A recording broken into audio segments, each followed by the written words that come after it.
এবার Iran Israel যুদ্ধ প্রসঙ্গ। ওয়াশিংটনের প্রস্তাব প্রত্যাখ্যান এবং তেহরানের কঠোর অবস্থানে মধ্যপ্রাচ্যে উত্তেজনা আরও ঘনীভূত হচ্ছে। সরাসরি আলোচনার পথ বন্ধ বলেই জানাচ্ছে ইরান। অন্যদিকে পাল্টাপাল্টি হামলা ও মার্কিন প্রেসিডেন্ট ডোনাল্ড ট্রাম্পের হুমকিতে পরিস্থিতি ক্রমেই জটিল হয়ে উঠছে। বিস্তারিত জানাচ্ছেন বিনিয়ামিন।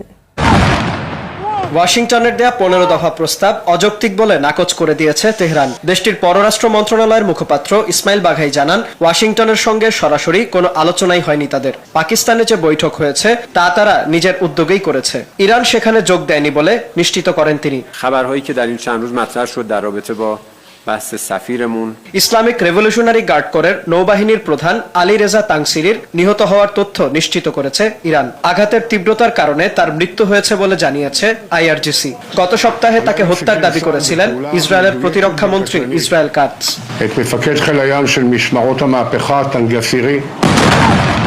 ইরানের ক্ষেপণাস্ত্র হামলায় ইসরায়েলের হাইফার বাজান তেল শোধনাগারে আগুন ধরে গেছে। এতে সেখানে ব্যাপক ক্ষয়ক্ষতির ঘটনা ঘটেছে।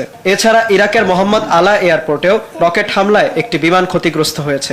অন্যদিকে ইরানের একটি বিশ্ববিদ্যালয়ে হামলা চালিয়েছে ইসরায়েল। একই সঙ্গে লেবাননে সামরিক অভিযান আরও তীব্র করেছে ইসরায়েলি বাহিনী। এরই মধ্যে ইরানকে সামাজিক মাধ্যমে আবারও হুমকি দিয়েছেন মার্কিন প্রেসিডেন্ট ডোনাল্ড ট্রাম্প। এক পোস্টে তিনি বলেন, ইরান চুক্তিতে না আসলে আর হরমুজ প্রণালী খুলে না দিলে তাদের বেসামরিক বিদ্যুৎ ও জ্বালানি